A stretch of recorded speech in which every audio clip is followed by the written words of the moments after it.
Hi viewers, నా పేరు doctor Kranthi Kumar Reddy, consultant andrologist, J andrology and men's health. మాకు విజయవాడ, వైజాగ్, రాజమండ్రి మరియు నెల్లూరులో బ్రాంచెస్ ఉన్నాయి. అండ్ ఈ మంత్ నుంచి కర్నూలులో కూడా బ్రాంచ్ స్టార్ట్ చేయడం అనేది జరుగుతుంది.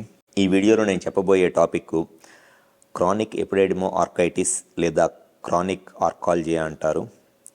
అండ్ కొంతమందిలో క్రానిక్ ప్రోస్టటైటిస్ అని కూడా వేరే ఇన్ఫెక్షన్ ఉంటుంది. ఈ రెండు టాపిక్స్ గురించి నేను ఈ వీడియోలో చెప్తాను.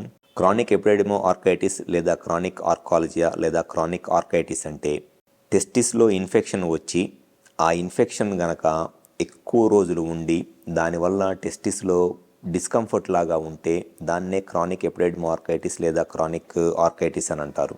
ఈ క్రానిక్ ఆర్కైటిస్ లేదా క్రానిక్ ఎపిడెడిమో ఆర్కైటిస్ రావడానికి మెయిన్ రీజన్ ఏమిటి అనంటే సెక్షువల్ ఎక్స్పోజర్. ఎవరిలో అయితే సెక్షువల్గా మల్టిపుల్ సెక్షువల్ పార్ట్నర్స్తో కలుస్తారో, లేకపోతే డయాబెటీస్, షుగర్ లాంటి ప్రాబ్లమ్స్ ఏమైనా ఉంటాయో, లేకపోతే యూరినరీ ఇన్ఫెక్షన్స్ ఏమైనా ఉంటాయో, అటువంటి వాళ్ళలో ఈ టెస్టిస్లో ఈ క్రానిక్ ఆర్కైటిస్ రావటం అనేది జరుగుతుంది. అయితే ఈ క్రానిక్ ఆర్కైటిస్ లేదా క్రానిక్ ఎపిడెడిమో ఆర్కైటిస్ అనే ఇన్ఫెక్షన్ను రావటానికి కారణము ఈ సెక్షువల్ ఎక్స్పోజరో లేకపోతే డయాబెటీస్ అయినా, ఇది యాక్చువల్గా టెస్టిస్లో చాలామంది ఏంటంటే పెయిన్ అంటారు. వాళ్ళకి పెయిన్ కూడా ఏముండదు, టెస్టిస్లో డిస్కంఫర్ట్ ఉంటుంది అనమాట. ఎక్కువ మందిలో టెస్టిస్ బరువుగా ఉన్నట్లు, టెస్టిస్ అంతా అనీజీగా ఉన్నట్లు, కాన్సన్ట్రేషన్ అంతా టెస్టిస్ సైడ్ డైవర్ట్ అయిపోతున్నట్లు ఉంటుంది. ఈ టెస్టిస్ డిస్కంఫర్ట్ రావడానికి రీజన్ ఏంటి అనంటే వాళ్ళకి యాక్చువల్గా ఏదో ఒక బ్యాక్టీరియల్ ఇన్ఫెక్షనో వైరల్ ఇన్ఫెక్షనో టెస్టిస్కి ఇంతకు ముందు వచ్చి ఆ ఇన్ఫెక్షన్ క్లియర్ అయిపోయింది. కానీ ఆ ఇన్ఫెక్షన్ తాలూకు ఇన్ఫ్లమేషన్ అనేది కంటిన్యూస్గా, అంటే ఆ ఇన్ఫెక్షన్ వచ్చినప్పుడు టెస్టిస్ డ్యామేజ్ అయిపోయి ఆ డ్యామేజ్ అయిపోయిన టెస్టిస్లో ఇన్ఫ్లమేషన్ ఉంటుంది. ఆ ఇన్ఫ్లమేషన్ అనేది కంటిన్యూస్గా టెస్టిస్ని ఇరిటేట్ చేస్తూ ఉంటుంది. దానివల్ల వాళ్ళకి టెస్టిస్లో బరువుగా ఉండటము, లేదా టెస్టిస్ అనీజీగా ఉండటము, ఎక్కువసేపు నుంచున్న లాగినట్లు ఉండటము, ఇట్లాంటి ప్రాబ్లమ్స్ని ఎదుర్కొంటూ ఉంటారు. ఎన్ని టెస్టులు చేయించినా, సెమెన్ కల్చర్ చేయించినా, లేకపోతే యూరిన్ కల్చర్స్ చేయించినా, ఎన్ని టెస్టులు చేయించినా అన్నింటిలోనూ నెగిటివ్గానే వస్తుంది.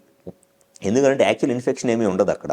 ఇన్ఫెక్షన్ ఇందాక ఎప్పుడో వచ్చేసి పోయింది ఇన్ఫెక్షన్, కానీ ఆ ఇన్ఫెక్షన్ క్రియేట్ చేసిన ఇన్ఫ్లమేషన్ ఉంటుంది. ఆ ఇన్ఫ్లమేషన్ అనేది ఏ టెస్టుల్లో చేసినా కూడా ఏమీ ఐడెంటిఫై అవ్వదు. సేమ్ అట్లానే క్రానిక్ ప్రోస్టైటిస్ కూడా. క్రానిక్ ప్రోస్టైటిస్ అంటే ఇంతకుముందు ఎప్పుడో ప్రోస్టేట్లో ఇన్ఫెక్షన్ వచ్చి ఇన్ఫెక్షన్ తగ్గిపోయింది, కానీ ఆ ఇన్ఫెక్షన్ క్రియేట్ చేసిన ఇన్ఫ్లమేషన్ అనేది ఆ ప్రోస్టేట్లో కంటిన్యూస్గా ఉండటం వల్ల వాళ్ళకి సెమెన్ వచ్చినప్పుడు పెయిన్ లాగా రావటము, లేదా సెమెన్ సెక్స్లో తొందరగా అవుట్ అయిపోవటము, అండ్ కొంతమందిలో ఆ పెల్విక్ రీజన్లో పెయిన్ లాగా, డిస్కంఫర్ట్ లాగా ఉండటము, అండ్ కొంతమందిలో స్పర్మ్ కౌంట్లో ఎక్కువగా కదలికలు తక్కువగా ఉండి సెమెన్లో పస్ సెల్స్ ఎక్కువగా ఉండటము, ఇట్లాంటి ప్రాబ్లమ్స్ అనేవి కూడా ఎదుర్కొంటారు క్రానిక్ ప్రోస్టైటిస్. సో జనరల్గా ఈ క్రానిక్ ఇన్ఫెక్షన్స్ ఎయిదర్ టెస్టిస్లో ఉన్న, ప్రోస్టేట్లో ఉన్న ఈ క్రానిక్ ఇన్ఫెక్షన్స్ ఉండటానికి మెయిన్ రీజన్ అయితే sexual exposure, multiple sexual partners, and second వచ్చేసి డయాబెటీస్, షుగర్, అండ్ థర్డ్ వచ్చేసి యూరినరీ ఇన్ఫెక్షన్స్. దీనికి ఉండే ట్రీట్మెంట్ మొడాలిటీస్ ఏంటి అని అంటే, ఇటువంటి పేషెంట్స్ వాళ్ళకి ఎక్కడ ఏ డాక్టర్ దగ్గరికి తిరిగినా కూడా ఎక్కడా కూడా వాళ్ళకి 100% రిలీఫ్ అనేది రాదు. ఎందుకు అనంటే ఎక్కడికి పోయినా వాళ్ళకి సమ్ డాక్సిసైక్లిన్, లేకపోతే పెయిన్ కిల్లర్సో, లేకపోతే ఎడిమా, కైమరాల్ ఫోర్ట్ లాంటి ట్యాబ్లెట్స్ ఇస్తూ ఉంటారు. ఎవరు చేసినా అదే ట్రీట్మెంట్ చేయటమే. డాక్సిసైక్లిన్, ఎసిక్లోఫెనాకో, లేకపోతే కైమరాల్ ఫోర్ట్ లాంటి ట్యాబ్లెట్స్ ఇవ్వటమే.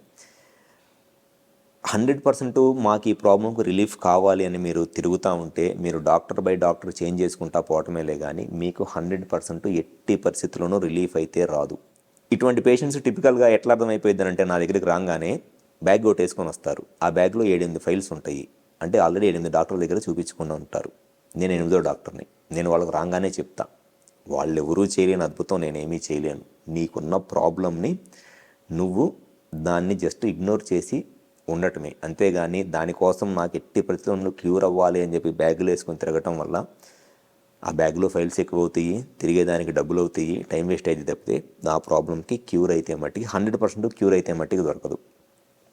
పెయిన్ వచ్చినప్పుడు, కొంత డిస్కంఫర్ట్గా ఉన్నప్పుడు ట్యాబ్లెట్స్ వాడుకోవటము, అండ్ ఇంకొంతమందిలో రిలీఫ్ ఈ క్రానిక్ ఆర్కైటిస్ లేదా క్రానిక్ ప్రోస్టైటిస్ ఇన్ఫెక్షన్ వచ్చినప్పుడు ఒక టైప్ ఆఫ్ రిలీఫ్ రావడానికి ESW ట్రీట్మెంట్ అంటారు, లో ఇంటెన్సిటీ షాక్ వేవ్ ట్రీట్మెంట్. అంటే టెస్టిస్ దగ్గర ఈ ఒక వైబ్రేటర్ లాగా ఉంటుంది, మిషన్తో ఆ వైబ్రేషన్ లాగా చేస్తే కొంత రిలీఫ్ రావడానికి అయితే చాలా ఎక్కువ అవకాశం ఉంటుంది. ఏదో టెస్టిస్లో ఇన్ఫెక్షన్ ఉన్నా, ప్రోస్టేట్లో ఇన్ఫెక్షన్ ఉన్నా చాలామందిలో ట్యాబ్లెట్స్తో కూడా మాకు ఎక్కువగా రిలీఫ్ రావట్లేదు, లేదా కొంత బెటర్గా రిలీఫ్ రావాలి అనుకున్నప్పుడు ఈ లో ఇంటెన్సిటీ షాక్ వేవ్ థెరపీతో, దాన్నే extra corporeal shock wave therapy అంటారు, కొంతమంది పీజో వేవ్ థెరపీ అంటారు, కొంతమంది లో ఇంటెన్సిటీ షాక్ వేవ్ థెరపీ అంటారు. ఇదన్నీ ఒకటే టర్మ్స్ అండి.